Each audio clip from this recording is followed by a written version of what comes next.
ሰላም ጤና ይስጥልኝ እንደምን አላችሁ። እንግዲህ ለሀብት ለመስተፋቅር ለትዳር ለስንፈተ ወሲብ ለአይነ ጥላ ለግርማ ሞገስ እንዲሁም ለፍርድ ቤት ክስ ያለባችሁ ለተለያዩ በሽታዎችና ሌላም ሌላም እንደየፍላጎታችሁ እየደወላችሁ አማክሩኝ። በሀገር ውስጥም ሆነ በውጭ ሀገር ያላችሁ ባላችሁበት ሆኖ የሚሰራ የጥበብ ስራ ስላለ እየደወላችሁ አማክሩኝ ጠይቁኝ።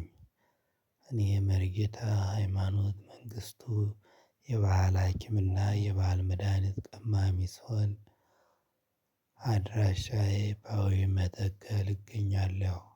በዋትሳፕ በቴሌግራም በኢሞ ደውሉኝ ጠይቁ